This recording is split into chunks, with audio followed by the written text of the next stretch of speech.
Well, hey, for those that are tuning into the recording here, we just were really hitting a good chord on some conversation about referrals and getting in touch with clients and prospective new clients. So that's what we're actually going to talk about today. So we hit the pause button. We're going to come back to David Wynn in a moment here on that topic. But for those that are new, seasoned, and everything in between, the training kind of topic I wanted to cover today was getting in front of new people, adding people to your list, constantly kind of coming up with an idea of who we're supposed to be reaching out to. So I'm going to share my screen in a moment. But for those that are new or kind of in a place where you're maybe feeling stuck, not sure who to reach out to next, I want to maybe demystify how to build a list initially and then how to keep in touch with people. And I want all of us to be kind of chiming in. There will be a number of things to kind of cover. So when you're kind of initially getting started here, I was thinking about it this morning. There's this chicken and the egg kind of thought process. Do I learn everything I can do to help people and then I reach out to folks? Or do I reach out to folks and then kind of on the back end find out how I can help people? And I think there's a mixture between the two. So if you're brand new getting started, maybe you haven't even reached out to people yet, you're in or just in the initial phase, I think there's a combination and healthy, balance between the two. And so what I love about our business model and structure is you're going to work hand in hand with someone and get mentored along the way. Because I'm in the midst of talking with a couple people right now about getting started, and someone mentioned to me this morning, he's like, this actually seems like really interesting. I'd really love to talk about it, but man, to become a financial planner, that just seems like so much work. And we don't have to make it that complicated. But when we're getting started, I think the mixture of the two is having the frame of reference of you're trying to build advocates for your business. That word is something I've used for a number of years now to make it seem less pressure for someone to come in and sit down with me and learn about who we are and what we do. And I'd love for you guys to maybe talk about that too, even so many years into business. But when we're getting started and you know absolutely nothing, you're one, going through the training phase, but two, it's, hey, I just want to get the word out there that I'm starting a new venture and I want to help people and I'd love for you to learn about, how we are helping folks. So I don't know, have you guys, when you're onboarding someone or when you were kind of getting started, do you remember what that felt like for you?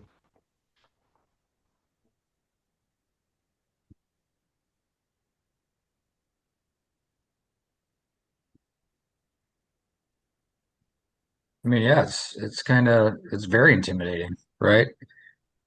Hey, I got this new. I mean, it's this isn't a topic that a lot of people um, like to have conversations about, and it's a topic that you obviously the relationship behind it drives a lot of it. Mhm.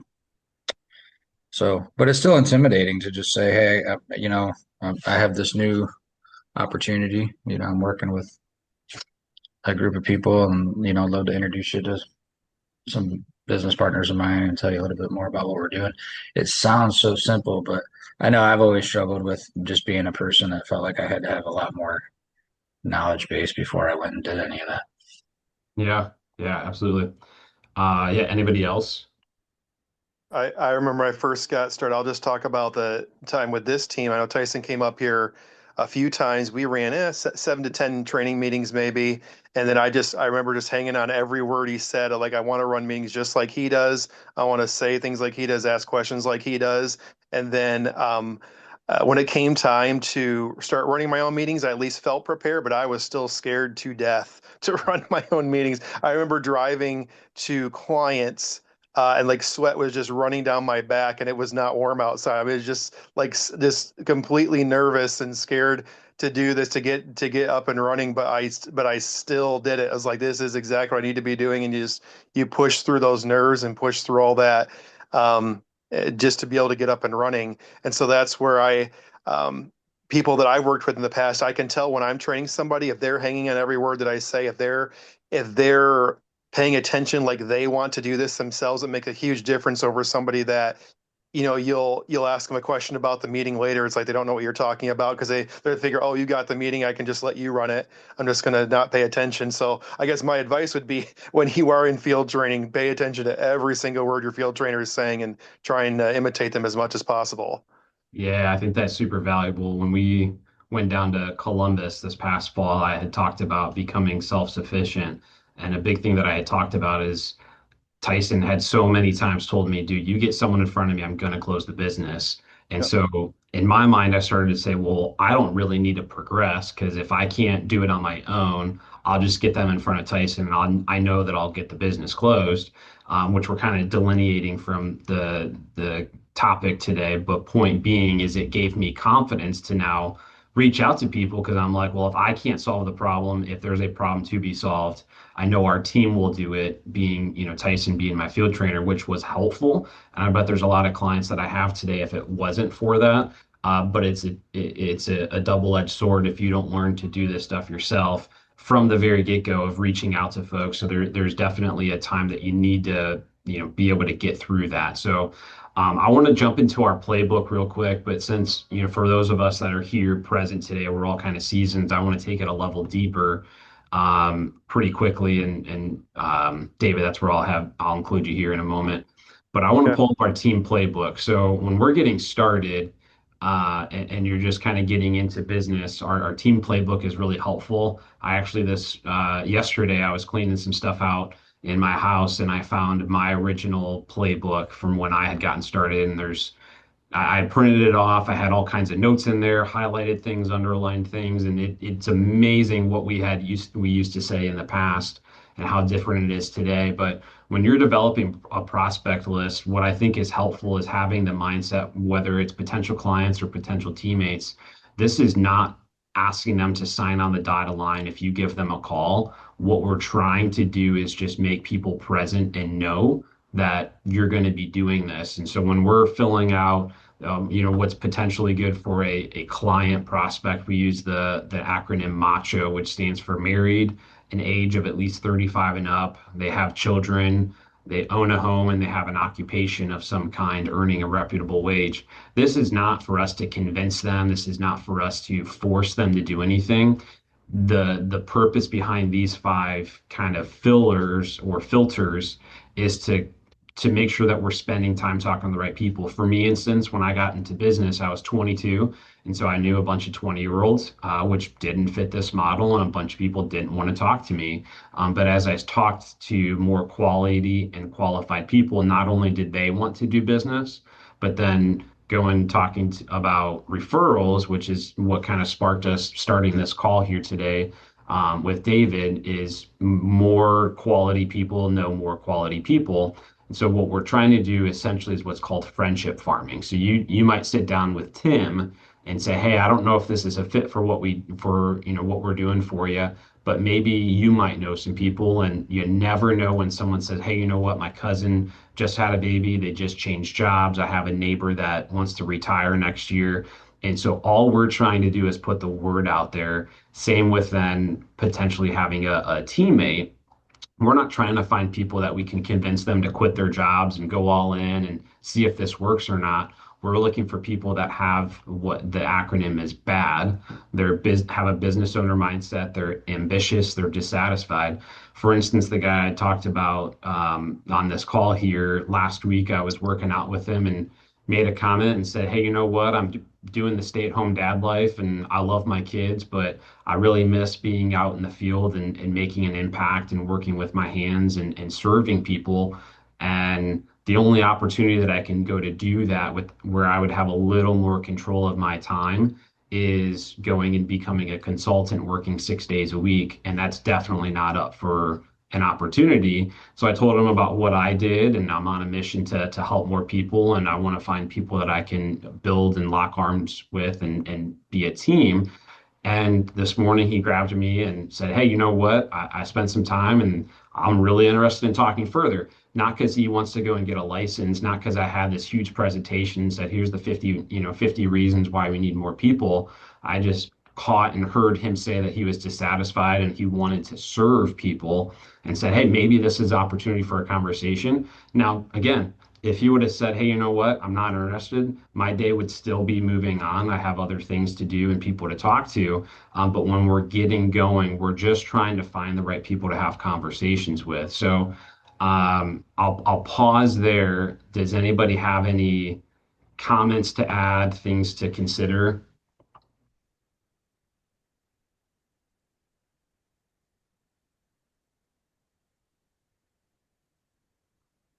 That's a no. Okay. So, moving further into the playbook, then I'm just going to cover this for a second. Why we're so confident in the concept of just kind of building an initial list and casting a wide net is when we're reaching out to folks, it's not to move over their money.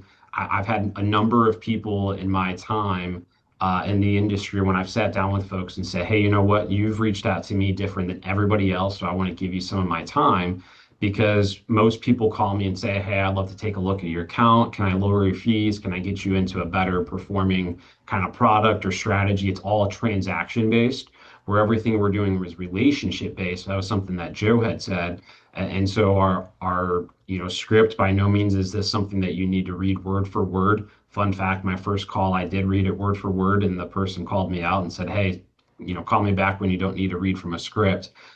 So here I am now, 9.5 years later. So if I can do it, you can do it. But the whole point of why we're reaching out to folks is just to say, hey, we help people with money. We want to get the word out there. Would you be willing to help me be an advocate for my business? And so why we want to reach out to people we know and people that we don't know. If I were to call up some random person and say, hey, I'd love for you to be an advocate. Do you want to help me in business? How many people are going to just randomly say yes to that? I think most should. Yeah, they should. If you don't know them at all, total stranger. A total stranger? Yeah, Mm. Well, yeah, in the cold market, no. correct. That was my point.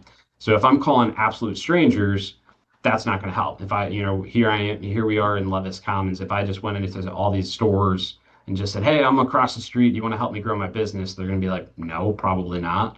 But if we call people that we do know, so why working in what's called a warm market is really helpful when you're reaching out to people you know, they probably like you, they trust you, they're willing to, give you the benefit of the doubt.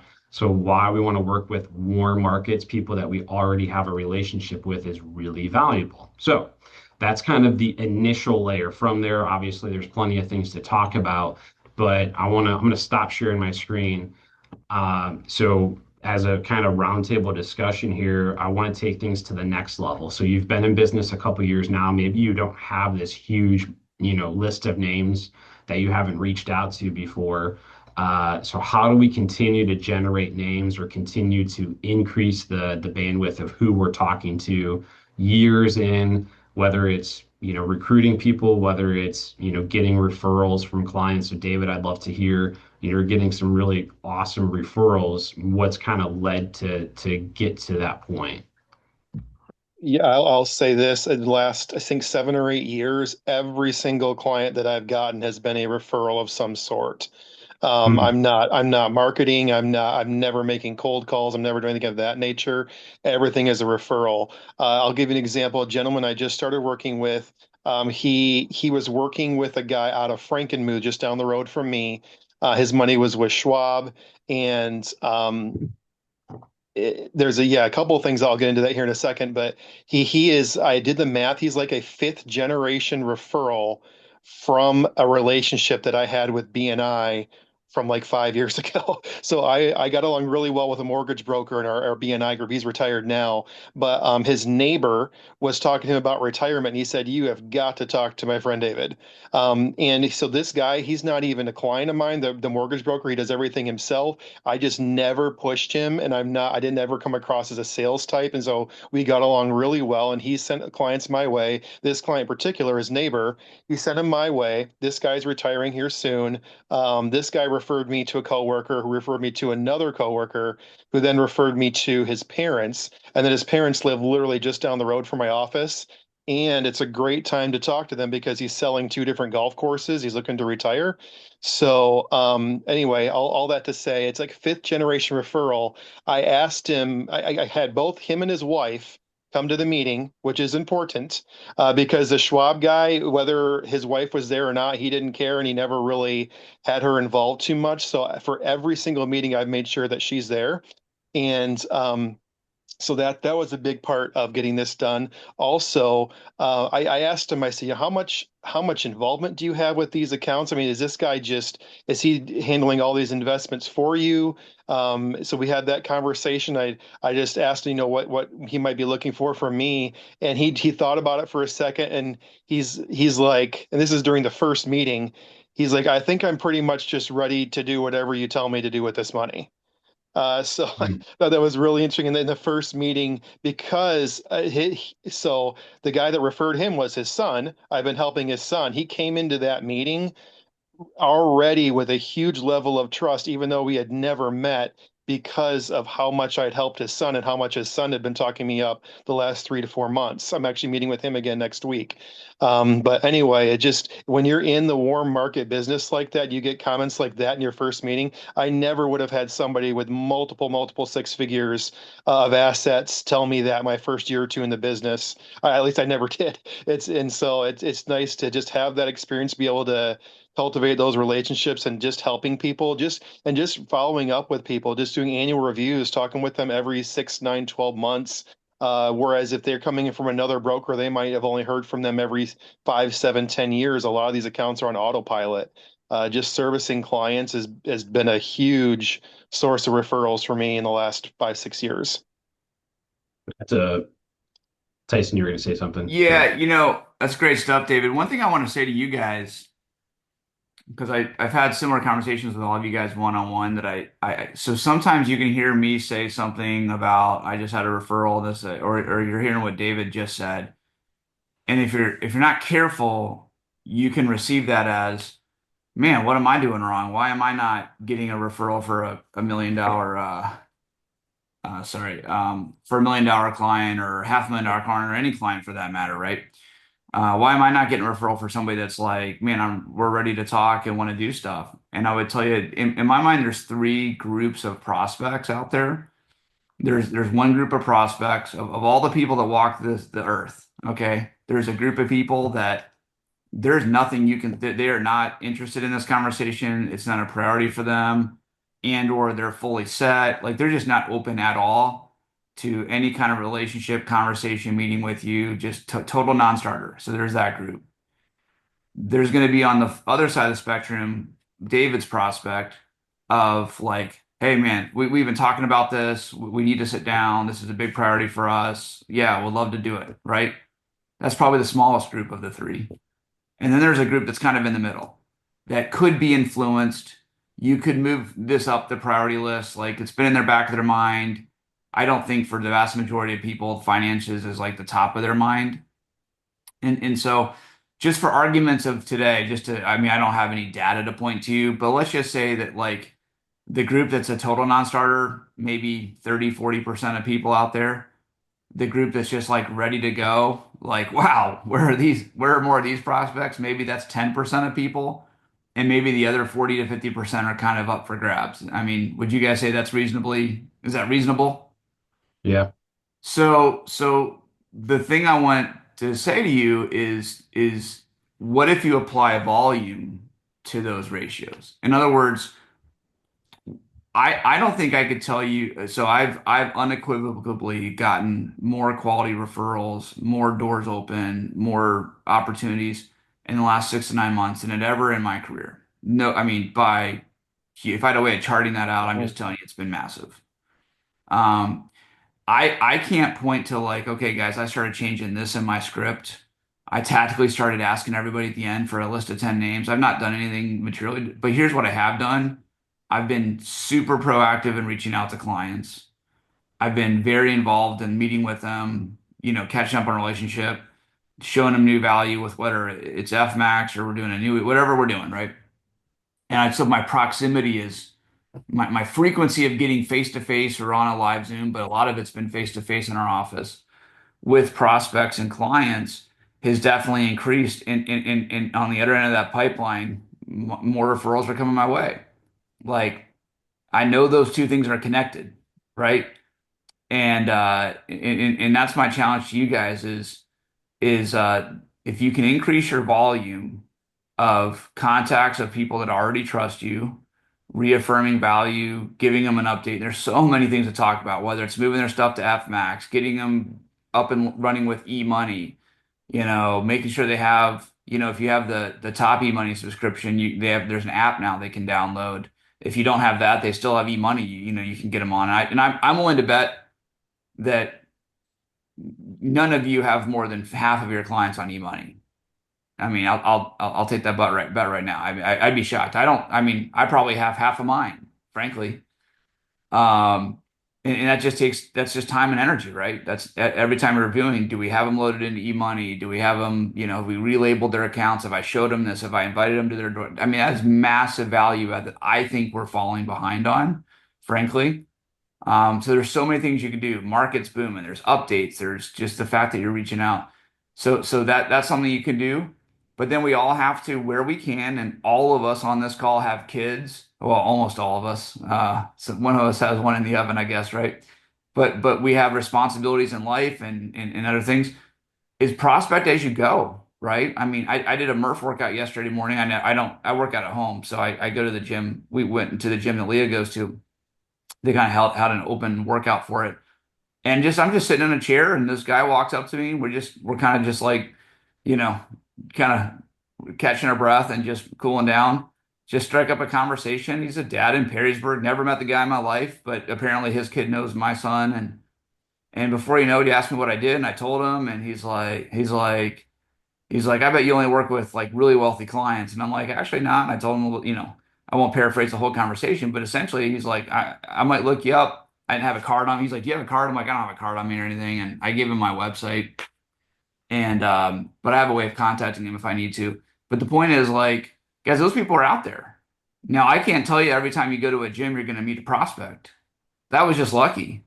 But it's just an example of, the more you're in different environments with different kinds of people, and I get it. A lot of us are in the same environments with the same people all the time, right? But to the extent that you can get creative and think about as you're going, I mean, people are everywhere out there. So if I can increase my volume 10 or 20%, I'm probably going to increase my net results of opportunities by at least that ratio. Because I can't control I can't control the market out there, the marketplace of people. Those three kinds of people are going to exist everywhere I go. But I need to run the law of large numbers so that the law of averages start to work in my favor.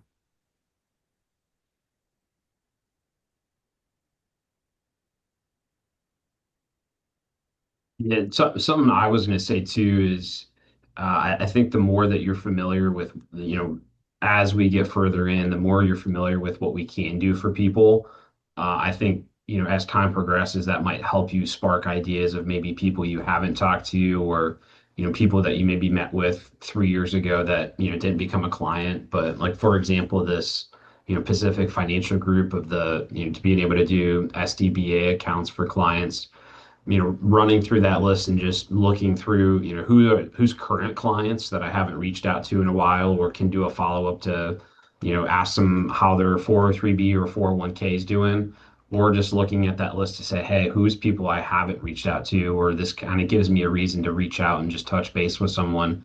I think it just gives you the ability to open up some new markets or new groups of people that you haven't thought of in a while. But it doesn't have to be complicated, but yeah, I would be lying if I said I didn't think I'd be getting more referrals this late in this kind of far into being in business. But in the same breath, I'm amazed at the referrals I do get and the quality of the people that come from that. So it's a huge You blessing. said it again, Alec. Are you saying you thought at this stage of business you'd be having more referrals than you are getting? Correct. Yeah. So what I had said was I think early on, I thought that I'd be getting more referrals than I am getting, but then those that do come from referrals are great relationships, people that like me and trust me, whether they have, large account sizes or small. They're almost always coming in ready to do business, very coachable, very receptive to working with me. So let me say two things real quick. One quick thing and one longer thing that I think the longer thing is going to be pretty important. So the quicker thing is, I think if you look at your client base, Alec, the same percentages exist that we just talked about in the marketplace in general. I mean, you guys, like 10 or 15% of my clients have referred me all of the referrals that I get. In other words, I got a long list of happy clients that are going to be with me forever that are probably going to never refer me anybody, right? And that has more to do with, like, I'm the same guy for all of my clients, and my clients are all getting generally the same results, right? Relative to their risk tolerance. But some people are just gonna refer you a bunch because that's just how they're wired. They're just ambassadors. It's just their nature. They want to help you, or they're a close relationship. And other clients are just never going to do it. Even if you ask them, they'll be like, "Oh yeah, I'll keep somebody in mind," but then they'll walk out and never think about you again, right? Until you call them again in a year. So we just have to accept that premise. But let me tell you something that I've spent a lot of time thinking about very strategically. I've had some at length conversations with like Bill Mitchell and other leaders out there. And I don't know if I've connected all the dots, but it's something I want to spend more time on with you guys, is like really, I think we could do a better job as a team at running our system. Now, there is no one system, okay? But what I mean by that is, as I think about my business, by far the most valuable part of my business, and I'm just going to be candid with you guys. If all of you guys quit me tomorrow, it would hurt me emotionally a lot more than like financially. But like overrides are a pretty small percentage of my overall income. My primary income is my book of business, the assets I manage, the client base that I have. Now, I hope, but before I'm done with this thing, that won't be the case. I hope that, my team starts to do far more than I do. But that's the business I have right now. But if I ask myself, okay, where have all of those clients come from? I'm just telling you guys, if I didn't have this specific business at this specific company, they would not be clients of mine. In other words, they would have never come into my life. And so I think the long game here is recruiting people that want to do this, or want to, they're dissatisfied with some aspect of their life, and we could have that whole conversation. That's the long game. And if I can find one or two or three quality people a year over time, I mean, I'm not going to find 30 people a year. That's just not who I am. But if I could find one, two, or three annually and compound that over time, I mean, that'd be a monster hierarchy in my view. But along the way, to Alex's point of friendship farming, well, what about the farming of prospects? You guys, we have such a bigger platform. All the Wealth Wave tools, it's a bigger story. There's more entry points to our story, right?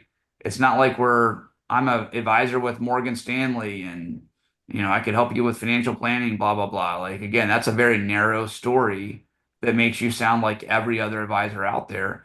But you have the ability to paint a very different picture. And we should do a whole training on what that looks like. But just the idea that I'm part of Wealth Wave. And I mean, we're a mission-oriented company to educate people how to become completely financially independent. I actually personally don't, as a sidebar, I don't like the whole eradicate financial literacy. Candidly, I think that's kind of dumb, because it's kind of like, if education is not the solution, right? Action is the solution. Information applied is the solution, not just, wow, I gave you some knowledge. All right, wish you the best, right? But I'm not in charge of the marketing. But the marketing materials are great. It almost doesn't matter what they say. The point is, like, I mean, I've handed five how many books out in the last 2 weeks, which is five more than I've done in the last 2 months. That's just, I guess I'm ramping up the frequency of conversations. And so it's a conversation starter. It's, hey, we're expanding, and yeah, I've got my own office. Like, I talked to the guy yesterday at the gym, and he just had a connotation in his mind that, like, every financial person he's obviously ever talked to in his life must, like, work from home and, like, have no real business. Like, and I mentioned, yeah, my office is right in Love's Commons. He's like, oh, you have like a real office, not like out of your basement? I'm like, no, man, I've actually got a pretty legit operation. I'd love to have you stop by sometime. And I kind of made a joke about it.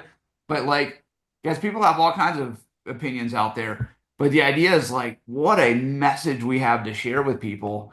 And the fact of like, I've had a lot of people I've tried to recruit that either didn't end up coming on board or came on board for about 10 minutes and then just kind of petered out, but they became clients.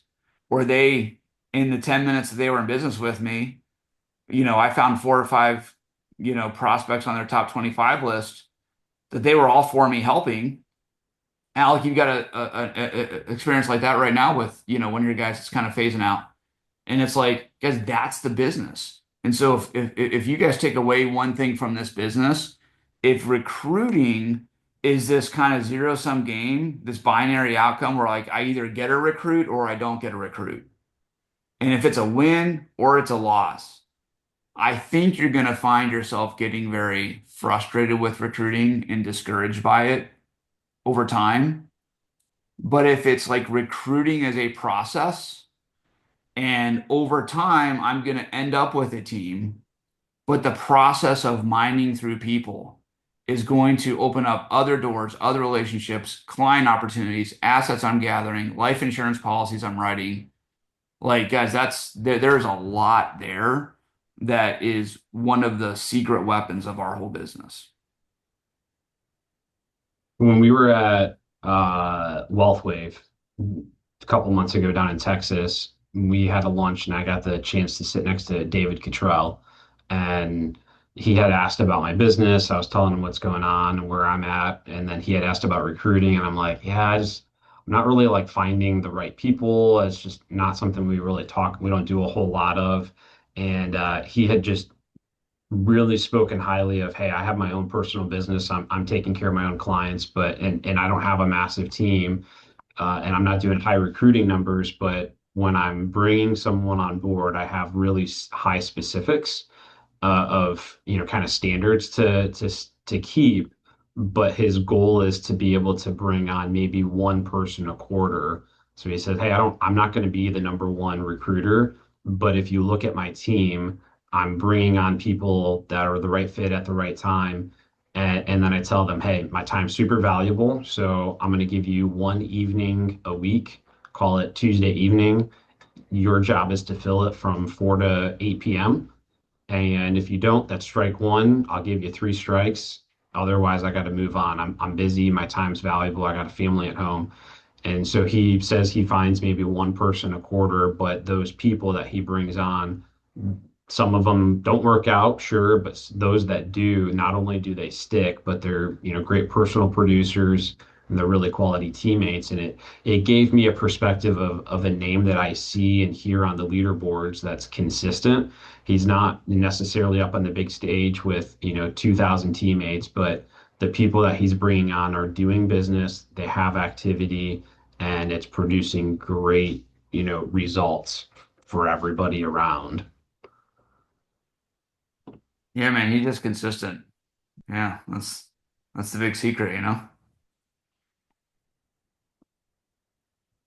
So, yeah, I don't have much else to share. I think I just mainly wanted to kind of vocalize for those that are newer, there's a place to get started, and for us that are maybe trying to figure out who we're calling next, maybe this sparks some ideas of people to reach out to, or a thought pattern of how you can attack this week. So, yeah, I have nothing else.